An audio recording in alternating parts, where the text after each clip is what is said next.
Mustafa Muhammadin sallallahu alaihi wasallam wa ala alihi wa ashabihi lahul Fatihah. Alhamdulillah rabbil alamin arrahmanir rahim maliki yaumiddin. Iyyaka na'budu wa iyyaka nasta'in ihdinas siratal mustaqim siratal ladzina an'amta 'alaihim ghairil maghdubi 'alaihim waladdallin amin. Wa ila arwahi abaina wa ummahatina wa masyayikhina wa khususan ila al-marhum Muhammad radhiyallahu tauhid syu'lillahi lahul Fatihah. Bismillahirrahmanirrahim iyyaka na'budu wa iyyaka nasta'in ihdinas siratal mustaqim siratal ladzina an'amta 'alaihim ghairil maghdubi 'alaihim waladdallin amin. Qala al-mu'allif rahimahullahu ta'ala wa nafa'ana bi 'ulumihi fid dharain amin. Subhanallah. Rabbi shrah li sadri wa yassir li amri wa hlul 'uqdatam min lisani yafqahu qawli. Amma ba'd. Bismillahirrahmanirrahim. Alhamdulillahi rabbil alamin. Wa ashhadu an la ilaha illallah wahdahu la syarika lah. Wa ashhadu anna Muhammadan abduhu wa rasuluh wa ala alihi wa sahbihi wa tabi'ina. Amma ba'du ila akhir. Jadi di hadapan kita pada malam ini kita akan mengkaji salah satu karya daripada ulama asli dari Tarim Hadramaut, yakni di Yaman. Beliau adalah Syekh Abdullah bin Husain bin Thahir bin Muhammad bin Hashim Ba'alawi. Jadi beliau adalah penyusun daripada kitab yang insyaallah akan kita baca ini, dan ini disyarahkan oleh salah satu ulama asli Indonesia yang kita kenal dengan Syekh An-Nawawi. Ya. Jadi ada Imam Nawawi. Nah, kalau Imam Nawawi itu adalah salah satu ulama kelahiran di Damaskus, ya, Damsyik atau Syria. Lahir sekitar 600 Hijriah dan 620-an Hijriah. Nah, sedangkan Syekh Nawawi ini asli dari Indonesia, makanya diberi gelar Al-Bantani, dari Serang, Banten. Nah, beliau lahir sekitar 1200-an Hijriah, 1200 Hijriah. Dan beliau menuntut ilmu di kota Hijaz, Mekah, ya. Dan beliau termasuk ulama yang menjadi imam masjid di Masjidil Haram dan membuka juga al-liqa atau pengajian di sana, ya. Dan meninggal di sana, dikuburkan di sana, ya. Seandainya beliau meninggal di Indonesia, makomnya di Indonesia, tentu banyak para peziarah yang akan menziarahi beliau. Tetapi karena meninggalnya di kota Arab, Saudi Arabia, maka kita tidak tahu di mana letak makamnya. Karena tradisinya di sana kalau sudah dimakamkan, nanti beberapa tahun itu diambil lagi tulang belulang, dipisah, datang lagi jenazah yang berikutnya. Termasuk tahun kemarin pas kita haji, ya, bersama salah satu ulama sepuh Indonesia dari Jawa, ya, Kiai Maimun Zubair. Beliau meninggal juga di Arab, ya, dan dimakamkan di makam Ma'lah yang ada di kota Mekah. Nah, jadi pengarang kitab Sulamat Taufik ini, ya, bergelar Ba'alawi, ya, salah satu marga keturunan dari baginda Rasulullah SAW, dan beliau ini lahir di kota Tarim, ya, pengarang kitabnya. Di mana itu kota Tarim? Di provinsi Hadramaut. Jadi Hadramaut salah satu dari keturunan Nuh, dan negaranya bernama Yaman. Kalau Nabi Muhammad kota Nabi itu di Madinah, ya, Madinah sebagai pusat daripada peradaban Islam saat Rasulullah SAW, ya. Sedangkan di kota Tarim ini atau di Hadramaut ini itu menjadi tempat persinggahan keturunan Nabi paling banyak di sana. Nah, dan kota Tarim ini pada masa Sayyidina Abu Bakar termasuk pengikut yang setia. Jadi ketika Rasulullah SAW meninggal dunia lalu digantikan oleh Khalifah Abu Bakar, maka perjuangan yang dihadapi oleh Abu Bakar itu adalah orang-orang yang murtad, orang-orang yang enggan membayar zakat. Nah, ini tersebar di daerah yang dikuasai oleh Islam saat itu, termasuk di wilayah Yaman. Tetapi ada satu kota yang tetap setia ketika diperintah bayar zakat, tetap, dan tidak ada yang murtad. Inilah kota Tarim. Sehingga saat itu Abu Bakar berdoa khusus kepada warga Tarim dengan 3 bentuk permohonan supaya negeri itu, kota itu makmur, supaya airnya berkah, dan tentu semoga tanah Tarim ini akan muncul orang-orang yang soleh. Dan terbukti, ya, kota ini terkenal sebagai para wali, ya. Dan jumlah penduduknya tidak banyak, hampir 500.000 orang saja. Lombok Barat saja sekarang kurang lebih 700 ribuan, ya.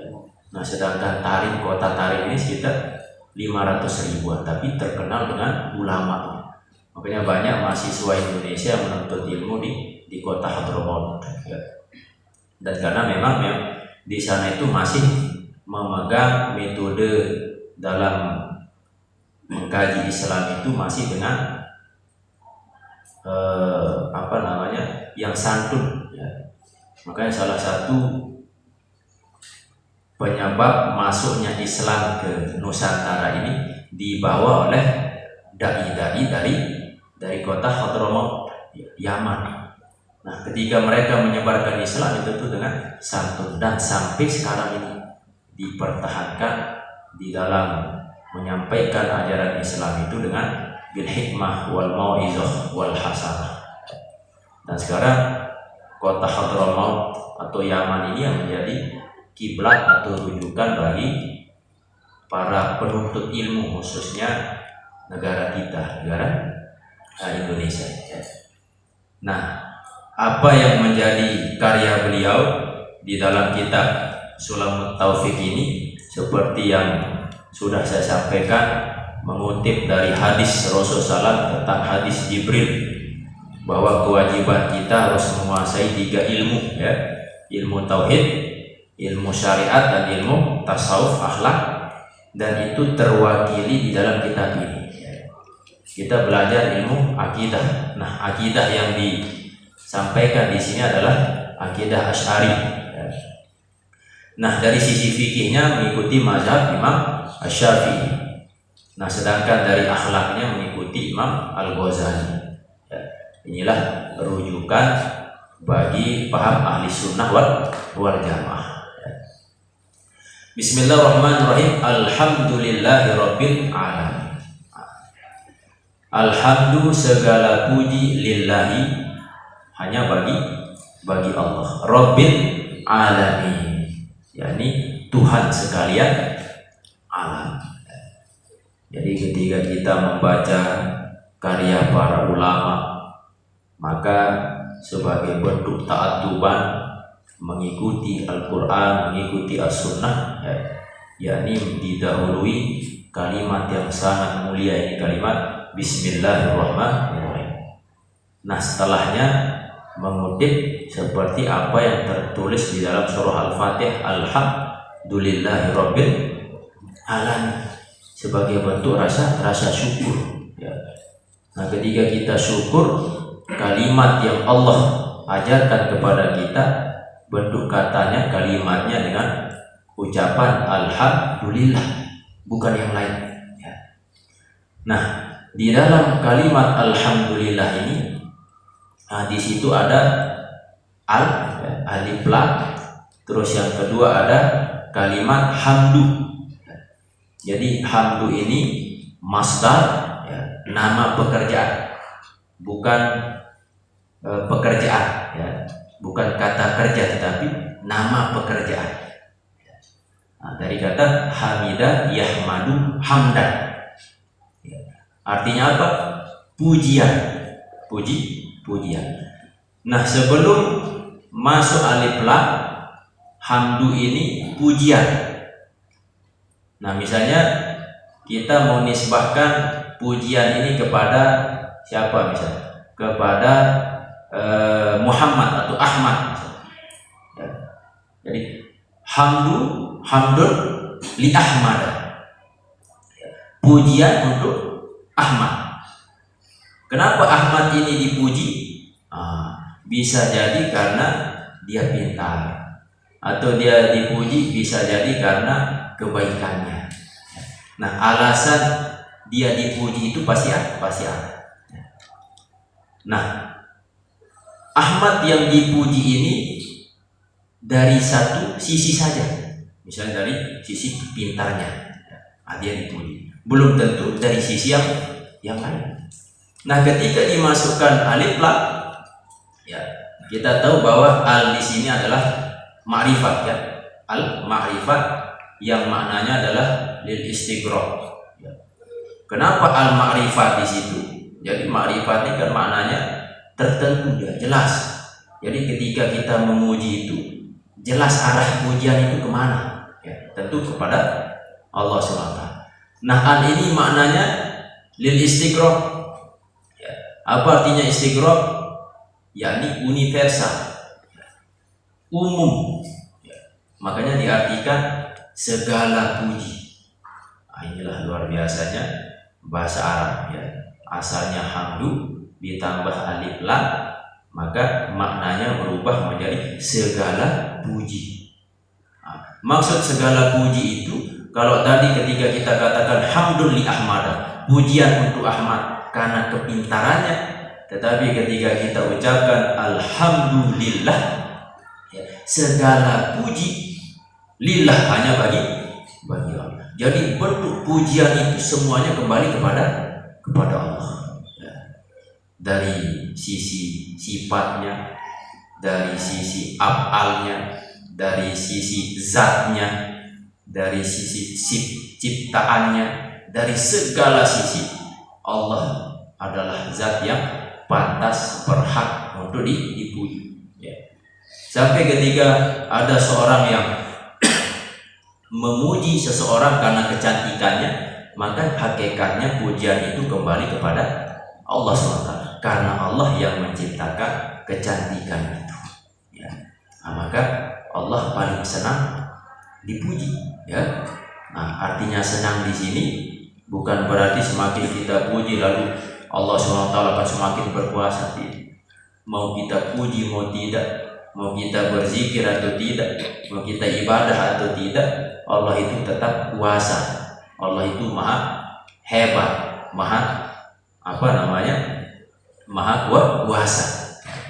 Nah, kita beribadah tentu kembali kepada diri kita. Alhamdulillah, segala puji. Sering saya sampaikan, kenapa ketika kita berterima kasih kepada Allah, bentuk kalimat yang digunakan itu adalah hamdu. Padahal dalam bahasa Arab itu ungkapan syukur, ungkapan terima kasih itu banyak. Bisa as-sana'u, bisa as-syukru, ya. Tetapi Allah gunakan kata hamdu. Jadi hamdu ini, pujian ini, ungkapan syukur, ungkapan terima kasih itu karena sesuatu yang kita minta atau yang tidak kita minta. Kalau kata syukru itu sesuatu yang kita minta lalu kita diberikan, makanya kita ucapkan syukran. Misalnya saya minta air, atini muyah, atini masyrub, minta air, saya minta lalu saya dikasih, maka saya berkata syukran. Terima kasih. Nah, ketika kita mensyukuri nikmat Allah, ya, Yang kita minta hanya beberapa saja. Kita minta disehatkan, kita minta umur panjang. Padahal nikmat Allah ini diberikan kepada kita setiap saat, setiap detik, dan tidak pernah kita minta setiap saat. Tapi kucuran nikmat itu selalu Allah berikan. Maka ungkapan untuk bersyukur kepadanya itu adalah alhamdulillah. Dan setelah kata alhamdulillah, tentu pujiannya ini hanya bagi Allah. Makanya kalau di Jawa itu kalau diartikan alhamdulillah utawi sekabehane puji iku lillahi. Kedua mari Gusti Allah, ya, hanya kepada Allah lah pujian itu disampaikan. Rabbil alamin, Tuhan sekalian alam. Ini akidah, ya, bahwa Allah Tuhan sekalian alam. Alam ini apa maksudnya? Masih Allah, ya. Pokoknya segala sesuatu selain Allah itu namanya alam. Nah, alam ini ada yang alam gaib, ada namanya alam syahadah. Alam gaib, yakni alam yang tidak bisa dilihat oleh panca indera, tidak bisa didengar oleh telinga, tidak bisa diraba oleh kulit kita. Itu namanya alam gaib. Malaikat, ini alam gaib, alam barzakh. Ya, kita tidak tahu seperti apa kehidupan di alam kubur, ya, seperti apa surga, apa neraka. Itu namanya gaib. Nah, yang kedua ada namanya alam syahadah, alam yang bisa dilihat oleh panca indera kita. Nah, maka alam syahadah ini ada namanya alam yang makro, ya. Ada yang mikro. Yang makro sesuatu yang bisa tampak, kelihatan, ya. Nah, yang mikro saking kecilnya tapi tidak tampak. Nah, bisa tampak dengan alat. Misalnya kuman ini alam syahadah. Walaupun tidak tampak oleh mata, tetapi ada alat untuk bisa mendeteksi bahwa ini ada. Coba cek malaikat, ada tidak alat untuk bisa melihat malaikat, ya? Atau alam barzakh seperti apa kondisinya, kita tidak tahu. Nah, Allah menguasai semua alam itu, dan pasti kita akan melewati alam-alam Allah ini, ya. Mulai dari alam ruh, alhamdulillah kita sudah lewati alam ruh. Ketika Allah bertanya kepada kita, alastu birabbikum, qalu bala, syahid. Lalu ruh yang suci ini ditiup ke dalam alam yang kedua, alam rahim. Lalu setelahnya pindah ke alam dunia. Setelah alam dunia ada ayat Al-Quran, fa iza jaa ajalum la yastakhiruna sa'atan wa la yastaqdimun. Ajal itu finish, garis akhir, dan tidak bisa dimajukan, tidak bisa dimundur. Ketika ajalnya sudah jam sekian, maka mati. Muncul pertanyaan, ada hadis siapa yang rajin silaturahim maka bisa jadi dia panjang umur.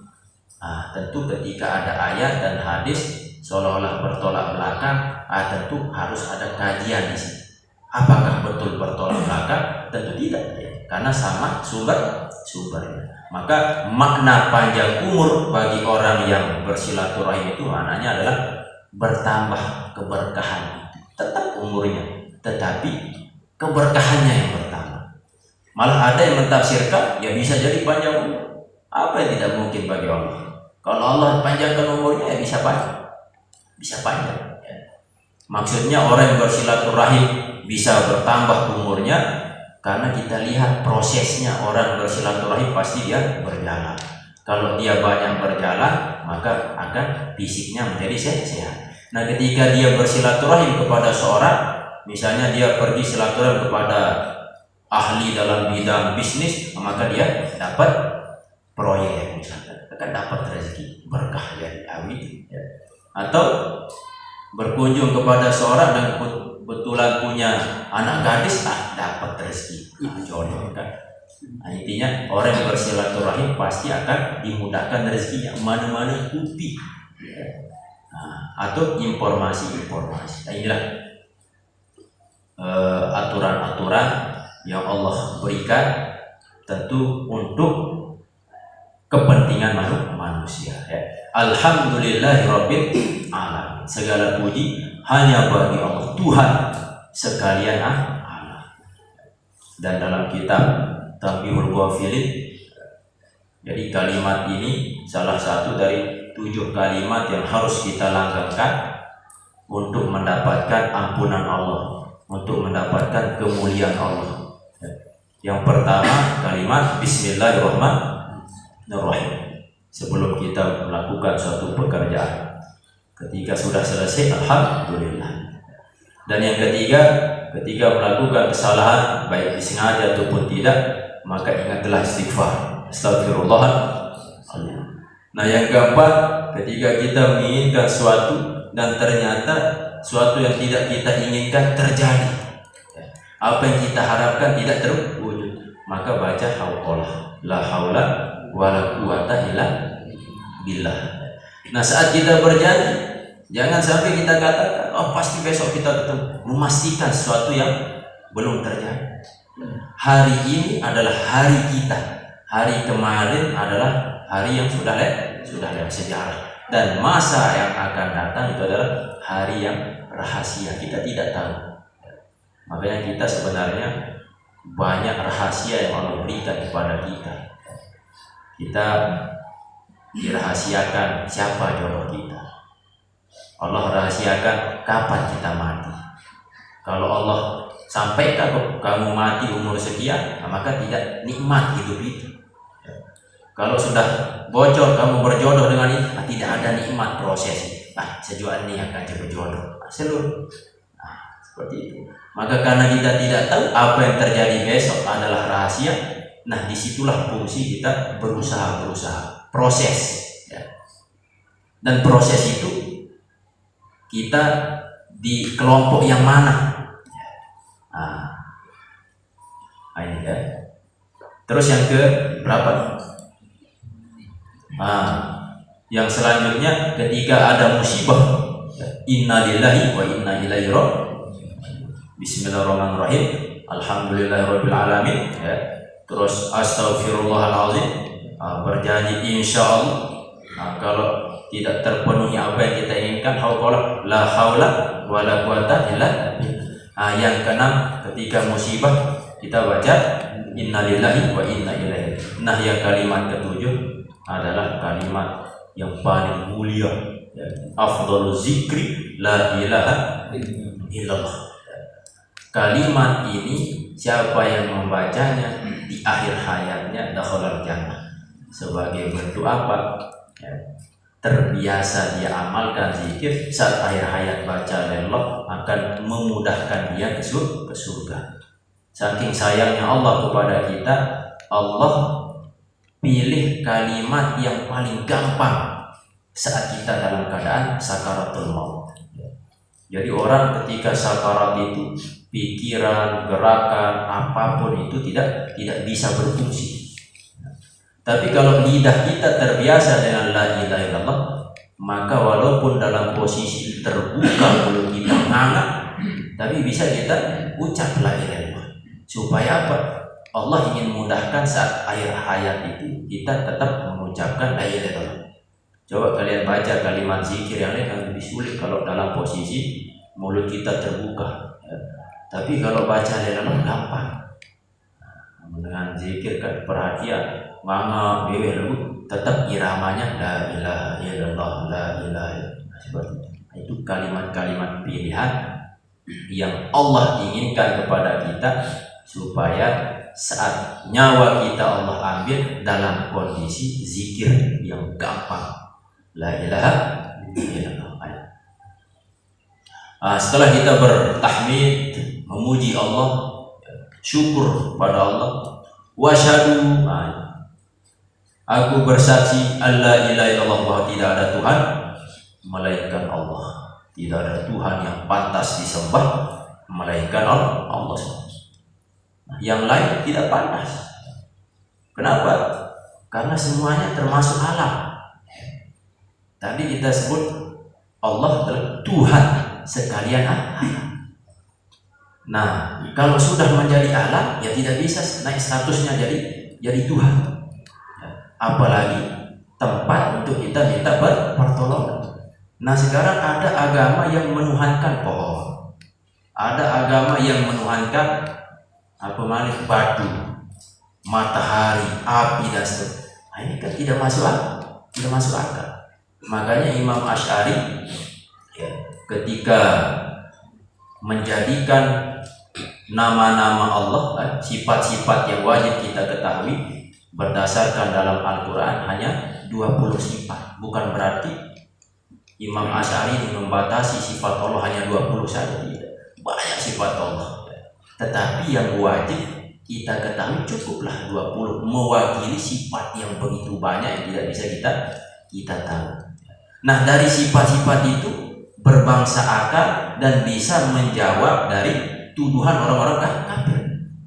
Ya. Misalkan contoh, ini Islam ini Tuhannya dia tidak ada. Kita katakan Allah wujud, ya Allah wujud. Nah, dalil ini kan banyak dalam Al-Quran. Nah, ini secara akal dulu kita jawab. Nah, oke lah ya Rab Tuhan, tetapi adanya itu kemarin-kemarin. Oh tidak, Allah itu tidak terdahulu. Yang namanya terdahulu itu tidak ada awal. Oke, aneh terdahulu aneh. Lagu piran bayi yang mati Tuhan. Boleh bakok ya. Bahwa Tuhan kita Allah ini bakok kekal. Aneh kekal lagu paling mirip barat manusia. Mirip barat ini dijawab lagi mukhalafatuhu lil hawadis dan seterusnya. Jadi sifat Allah yang tertuang di dalam sifat 20 itu mewakili menjawab kegelisahan orang-orang tentang ketuhanan itu seperti apa. Untuk lebih singkat ya, tinggal baca surah Ikhlas. Syarat disebut Tuhan itu yang 4 itu. Yang pertama, qul huwallahu ahad. Yang namanya Tuhan harus ahad, esa. Esa pada zatnya, sifatnya af'al. Esa pada zatnya tentu ketika manusia ada zat manusia. Nah, supaya bisa berfungsi zat dalam diri manusia itu tersusun dari beberapa elemen. Ada kulitnya, ada dagingnya, ada tulangnya, uratnya, darah. Satu saja tidak ada, maka tidak akan bisa sempurna. Kulit ada, daging ada, tulang nade, lemas. Ini gambaran. Nah, Allah tentu tidak tersusun dari itu. Itu namanya syarat ketuhanan harus esa. Yang kedua apa? Allah Somad. Allah bergantung segala sesuatu. Nah, seperti yang kita bahas kemarin. Jadi tempat kita bergantung hanya kepada Allah. Ketika ada makhluk kita jadikan tempat bergantung kepada makhluk, ya siap-siap kita cepat jatuh. Karena tidak kuat, karena panas sifatnya. Tapi ketika kita bergantung kepada Allah, maka tentu Allah Maha Kuasa, Allah Maha segala-galanya, maka pasti kita akan selamat. Nah, seperti itu. Nah, yang ketiga, lam yalid wa lam yulad, tidak beranak dan tidak diperanak. Jadi kalau Tuhan beranak itu diperanakan berarti lewat proses nafsu. Ya. Nah, ketika dia ada proses nafsu, pasti ada lawan mainnya. Ya. Masa Tuhan berasal dari proses nafsu? Nah, terus inama apa jadi? Berarti Bapak Tuhan. Lucu secara akal. Yang keempat, syarat yang keempat, walam yakul lahu kufuwan ahad. Dan tidak ada yang setara dengan Allah SWT. Apapun, dari sudut apapun. Allah tidak ada yang setara dengan makhluk, tidak ada yang setara dengan Allah. Ini merupakan keyakinan yang harus tetap kita pegang. Akidah Asy'ari. Dan sekarang akidah Asy'ari ini dihantam habis, dimusuhi, dilawan oleh tentu paham yang mengklaim dirinya paling salafi. Sudah seolah-olah pegang kunci surga. Sehingga orang-orang yang mengikuti paham Asy'ari ini, ayo udah sesat. Ya. Nah, nanti ada bab khusus lah kita bahas ya. Seperti apa mazhab-mazhab yang menentang Asy'ari, apa alasannya dan seterusnya. Ya. Wahdahu la syarikalah. Tidak ada Tuhan yang pantas disembah melainkan Allah. Wahdah, ya. Yani esanya Allah SWT, keesaannya. La syarikalah, tidak ada sekutu bagi perang dunia untuk bisa menguasai suatu negara atau dunia ini, maka dia harus koalisi, harus gabung. Sama ketika mau mencalonkan dia jadi bupati, gubernur, maka harus ada koalisi ya, partai ini atau ada wakil, ada apa ketuanya ya. Nah kalau Allah tidak ada sekutu ya. Ketika Allah turunkan hujan, cukup Allah yang berhak menurunkan hujan, Allah yang berhak segalanya. Makanya di dalam Al-Quran ketika Allah mengutus Nabi Muhammad SAW dan Nabi Muhammad menginformasikan kepada orang-orang Quraisy akan satu Tuhan ya, mentauhidkan satu Tuhan Allah. Lalu orang-orang kafir ini bertanya, wahai Muhammad, ini kita Tuhannya banyak saja tidak mampu menyelesaikan masalah, apalagi satu ya. Tapi luar biasa bahasa Al-Quran, bahasa yang disampaikan oleh Allah SWT dalam Al-Quran, jadi bahasa istilah digunakan ya. Nah, diibaratkan seandainya kalian sekarang punya dua bos. Bos yang pertama memerintahkan kalian begini, bos yang kedua memerintahkan kalian begini. Mbian pilih, bu seandainya gawe dua-dua, ne gawe lalalah, riam sakit Tuhan deh lalah lalu. Menu jadi, jadi diajak berpikir realistis. Nah dan seandainya pun kalau Tuhan itu dua, kan susah secara akal. Ada Tuhan ingin menurunkan hujan yang ini, wah nenek baik, ini jadi kalau dengan tim, kan begitu Tuhan. Ketika begitu Tuhan, misalnya terkabul Tuhan yang satu hujan, nah yang satu tidak jadi hujan, kan? Nah, misalkan satu daerah, Tuhan ini hujanan baik, Tuhan yang ini, oh jangan hujankan. Nah ternyata dihujankan, berarti ada Tuhan yang kalah ya. Kok bisa Tuhan kalah? Nah, makanya yang masuk akal ya Tuhan kita, itu agama kita ya. Dan sekarang dihujat benar, diserbu terus agama Islam. Tetapi rumusnya semakin diserbu, semakin dilawan, ditentang, maka Islam itu semakin tinggi ya. Ibaratnya kalau kita jatuhkan bola basket ke bawah dengan tanpa ada kekuatan, jatuh, naiknya sedikit-sedikit. Tapi kalau kita hantam keras-keras ke bawah, maka naiknya akan lebih tinggi ya. Semakin dihina, dicaci maki, maka orang itu akan bertanya, ada apa Islam?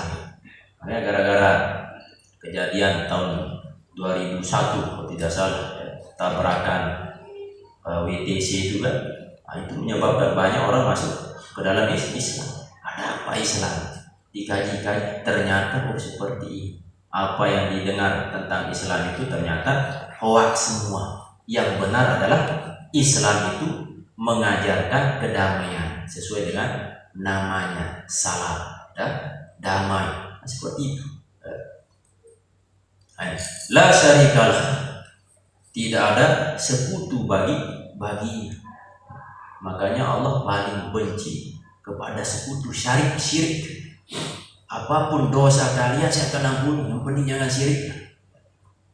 Kenapa syirik? Karena berdua nenek. Saya ini teman berdua, ibu-ibu berdua luar biasa. Siap-siap diteracun. Gambaran. Nah, ketika kita beribadah tentu harus satu tujuan, murni. Makanya disebut ikhlas, murni. Ya, tidak ada embel-embel yang lain, tidak ada sekutu ya, tapi murni hanya kepada Allah Subhanahu wa taala, ikhlas. Makanya perlu kita belajar ilmu akhlak tasawuf itu ya untuk ikhlas. Seperti yang saya sampaikan kemarin, sekarang kita sudah beriman, Ya. Nah, orang beriman maka dia wajib melakukan ibadah. Nah, ketika dia ibadah, caranya bagaimana? Dengan ilmu syariat. Nah, ketika dia melakukan ilmu syariat, sah tidak ibadahnya? Bisa sah. Tetapi ada tak jaminan ibadahnya itu diterima atau tidak? Belum tentu. Ya. Cek dulu apakah dia ikhlas atau tidak. Oh, ternyata karena ini, tidak diterima oleh Allah SWT. Makanya ada dalam sebuah hadis, kalau kita baca di seolah-olah lah surga, ya. Ada 3 orang yang percaya diri masuk dalam surga, lalu ditanya oleh Allah. Orang pertama, wahai hambaku, apa yang kau lakukan dulu saat di dunia? Dia berkata, oh, saya adalah penghafal Quran, saya belajar ilmu agama karenamu ya Allah. Apa kata Allah? Kazabta, engkau berdusta. Ya. Engkau hafal Quran, engkau belajar ilmu agama supaya engkau dianggap orang hebat, pinter. Ada yang disebut ustaz, sebut tuan guru lah. Ternyata berat. Ya. Walaupun kita luar biasa ilmunya, setan itu pintar dari segala sudut. Atas dia bawa lah, dia bawa atas, lempeng lah kiri kanan. Pokok tanah dia terubah keinginannya, tujuannya. Nah, sehingga ternyata dia menjadi penghafal Quran, ahli agama karena ini, bukan karena Allah, dilempar ke neraka. Terus orang kedua ditanya oleh Allah, apa yang kau lakukan saat kau hidup di dunia? Oh, saya rajin bersedekah karenamu. Oh, kazabta, kau berdusta, kau bersedekah supaya kau dipanggil sebagai orang yang dermawan. Lempar ke neraka. Terus yang ketiga, orang berjihad. Ya, kan berjihad, ya, luar biasa. Tetapi karena ingin mendapatkan harta rampasan, seperti kisah di perang Uhud itu kan, dalam surah Ali Imran dan dikisahkan bahwa umat Islam kalah pada perang Uhud karena ada sebabnya. Apa sebabnya? Ada beberapa orang munafik di situ, tidak mengikuti petunjuk Rasulullah SAW, dan mereka lebih cinta kepada dunia, niatnya untuk mengambil harta rampasan, bukan karena Allah Subhanahu Wa Taala. Dan mereka diberikan dunia, tapi tidak diberikan akhirat. Dan itu penyebabnya diterima atau tidak karena niatnya, akhlaknya, isi hatinya, ikhlasnya itu. Maka tentu kewajiban kita untuk menuntut ilmu ikhlas. Wa asyhadu anna Muhammadan abduhu wa rasuluh. Dan aku bersaksi bahwa Nabi Muhammad hambanya, adalah abduhu, hamba Allah. Nah, ini Nabi Muhammad hamba, kita hamba, dan harus sadar bahwa kita itu sebagai hamba. Menyadari diri jadi hamba ini yang sulit. Makanya ketika kita diperintah sholat, sebenarnya tanpa diperintah saja, kalau kita sudah sadar sebagai hamba, tanpa diperintah ya kita harus ibadah. Tidak mesti harus dipanggil. Sama seperti kita sebagai santri, misalnya ini diumumkan baru sholat, dibangunkan baru bangun. Tapi kalau kita sadar sebagai para penuntut ilmu yang mencari ilmu untuk manfaat untuk diri kita, ya tanpa harus dipaksa-paksa. Ada kesadaran. Nah, ini hamba ini harus sadar bahwa saya hamba dan saya punya Tuhan. Tuhan saya tentu Allah. Maka saya harus mengabdikan diri kepada Tuhan saya. Amin. Wa rasuluh, dan rasulnya, utusannya. Jadi syahadat la ilaha illallah dengan syahadat Muhammad ini satu paket. Ada orang yang meyakini Allah Tuhannya tapi tidak percaya kepada Muhammad. Ini bukan seperti Ahmadiyah kan? Oh, siapa Tuhan? Allah. Tapi nabinya ada nabi setelah Nabi Muhammad. Ini berarti akidahnya berbeda. Mirza Ghulam Ahmad dari India. Atau ada yang percaya kepada Muhammad tapi Tuhannya tidak. Atau dia menjalankan Al-Quran saja misalnya, tapi tidak mempraktekkan menjalankan sunnah Nabi, maka harus pakai Al-Qur'annya jalan, sunnahnya jalan. Ada orang yang Quran saja, kalau sunnah ini bisa jadi ini diselundupi, bisa jadi tidak benar, Quran saja. Ada juga orang seperti itu. Ada juga itu disebut dengan ingkar sunnah. Nah tentu kita mengikuti itu karena ini satu paket, Quran jalan, hadis jalan, syahadat la ilaha illallah, syahadat Muhammad. Ketika Allah perintahkan kita sholat, maka caranya sesuai dengan petunjuk Nabi itu malah. Wa alihi, dan tentu ketika kita mendoakan Nabi, ya, dan tentu keluarganya pun tidak lepas dari doa rahmat kita minta kepada Allah untuk keluarga beliau, wa sahbihi, dan sahabat-sahabatnya, wa tabi'ina, dan orang-orang yang mengikuti mereka. Sahabat Nabi tentu orang yang hidup sezaman dengan Nabi, beriman dengan Nabi, bertemu dengan Nabi, dan berimannya itu sampai meninggal dunia, maka dia sah disebut dengan sahabat. Tapi tentu sahabat itu beda-beda tingkatannya. Ibarat kita sekarang punya teman, ada teman dekat, ada teman tapi jauh, sekali seminggu terberai, atau ada sekali setahun, ya. Nah sama sahabat, ada yang fokus dalam kajian ilmu, ya. Ada yang sibuk di pemerintahan, ada yang fokus di bagian usaha dan seterusnya. Tetapi pada dasarnya mereka bergaul bersama Nabi SAW, tentu imannya itu luar biasa, karena